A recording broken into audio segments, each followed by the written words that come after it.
श्रीमद्भागवत महापुराण के 5वें स्कंध का 17वां अध्याय।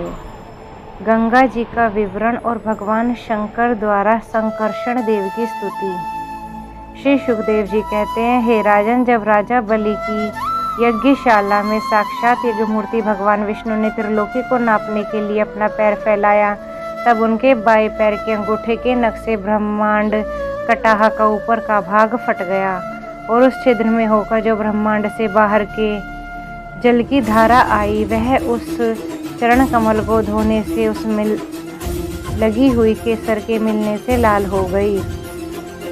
उस निर्मल धारा का स्पर्श होते ही संसार के सारे पाप नष्ट हो जाते हैं, किंतु वह सर्वथा निर्मल ही रहती है। पहले किसी और नाम से न पुकारकर उसे भगवत पदी ही कहते थे। वह धारा हजारों युग बीतने पर भी स्वर्ग के शिरोभाग में स्थित ध्रुव लोक में उतरी, जिसे विष्णु पद भी कहते हैं। वीरव्रत परीक्षित उस ध्रुवलोक में उत्तानपाद के परम भगवत ध्रुव जी रहते हैं। वे नित्य प्रति बढ़ते हुए भक्ति भाव से यह हमारे कुल देवता का चरणों तक ऐसा मानकर आज भी उस जल को बड़े आदर से सिर पर चढ़ाते हैं। उस समय प्रेम आवेश के कारण उनका हृदय अत्यंत गदगद हो जाता है। उत्कंठावश बरियस मुंदे हुए दोनों नयन कमलों से निर्मल आंसुओं की धारा बहने लगती है और शरीर में रोमांच हो आता है। इसके पश्चात आत्मनिष्ठ सप्त ऋषिगण उनका प्रभाव जानने के कारण ही यही तपस्या की अत्यंतिक सिद्धि है, ऐसा मानकर उसे आज भी इस प्रकार आदरपूर्वक अपने जटाजूट पर वैसे ही धारण करते हैं जैसे मुमुक्षु जन प्राप्त हुई मुक्ति को। यो ये बड़े ही निष्काम है, सर्वात्मा भगवान वासुदेव की निश्चल भक्ति को ही अपना परम धन मानकर इन्होंने अन्य सभी कामनाओं को त्याग दिया है। यहाँ तक कि आत्मज्ञान को भी ये उसके सामने कोई चीज नहीं समझते। वहाँ से गंगा जी करोड़ों विमानों से घिरे हुए आकाश में होकर उतरती है और चंद्रमंडल को आप्लावित करती हुई मेरु के शिखर पर ब्रह्मपुरी में गिरती है। वहाँ ये सीता, अलकनंदा, चक्षु और भद्रा नाम से 4 धाराओं में विभक्त हो जाती है तथा अलग अलग चारों दिशाओं में बहती हुई अंत में नद नदियों के अधीश्वर समुद्र में गिर जाती है। इनमें सीता ब्रह्मपुरी से गिरकर केसराचलों के सर्वोच्च शिखरों में होकर नीचे की ओर बहती हुई गंधमादन के शिखरों पर गिरती है और भद्राश्व वर्ष को पलावित करती हुई पूर्व की ओर खारे समुद्र में मिल जाती है।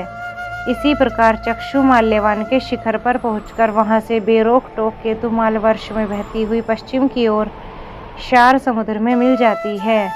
भद्रा मेरु पर्वत के शिखर से उत्तर की ओर गिरती है तथा एक पर्वत से दूसरे पर्वत पर जाती है। अंत में शंगवान के शिखर से गिरकर उत्तर कुरु देश में होकर उत्तर की ओर बहती हुई समुद्र में मिल जाती है।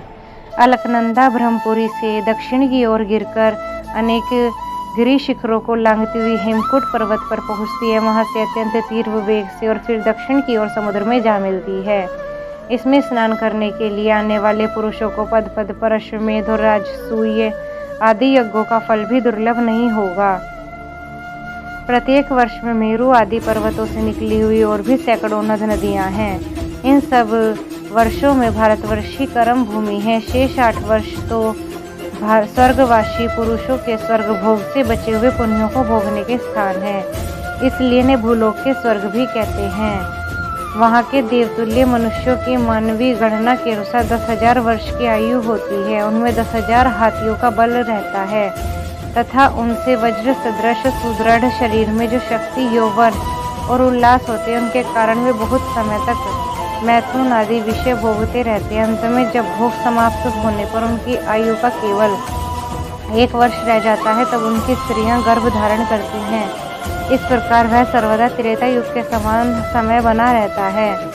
वहाँ से ऐसे आश्रम, भवन और वर्ष पर्वतों की घाटियाँ हैं जिनकी सुंदर वनोपवन भी कभी ऋतुओं के फूलों के गुच्छे, फल और नूतन पल्लवों की शोभा के भार से झुकी हुई डाली और लताओं वाले वृक्षों से सुशोभित है। वहाँ निर्मल जल से भरे हुए ऐसे जलाशय भी हैं जिनमें तरह तरह के नूतन कमल खिले रहते हैं और उन कमलों की सुगंध से प्रमोदित होकर राजहंस, जलमुर्ग, कारंडव, सारस और चकवा आदि पक्षी तरह तरह की बोली बोलते हैं। तथा विभिन्न जाति के मतवाले भोरे मधुर मधुर गुंजार करते हैं। इन आश्रमों, भवनों, घाटियों तथा जलाशयों में वहाँ के देवेश्वरगण परम सुंदरी देवांगनाओं के साथ उनके कामोन्माद सूचक हास विलास और लीला कटाक्षों से मन और नेत्रों के आकृष्ट हो जाने के कारण जल क्रीड़ादि नाना प्रकार के खेल करते हुए स्वच्छंद विचार करते रहते हैं तथा अनेक प्रधान अनुचरगण अनेक प्रकार की सामग्रियों से उनका आदर सत्कार करते रहते हैं। इन नवों वर्षों में परम पुरुष भगवान नारायण वहाँ अपने पुरुषों पर अनुग्रह करने के लिए इस समय भी अपनी विभिन्न मूर्तियों से विराजमान रहते हैं।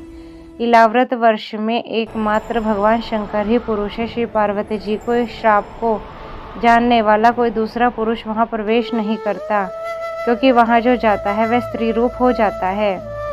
इस प्रसंग का हम आगे 9वें स्कंध में वर्णन करेंगे। वहाँ पार्वती एवं उनकी अरबों खरबों दासियों से सेवित भगवान शंकर परम पुरुष परमात्मा की वासुदेव, प्रद्युम्न, अनिरुद्ध और संकर्षण संख्यक चतुर्व्यूह मूर्तियों में से अपनी कारुण रूपा संकर्षण नाम की तमह प्रधान चौथी मूर्ति का ध्यानस्थ मनोमय विग्रह के रूप में चिंतन करते हैं और इस मंत्र का उच्चारण करते हुए इस प्रकार ओम नमो भगवते महापुरुषाय सर्वगुण संख्यनाय अंतया व्यक्ताया नमः इति स्तुति करते हैं।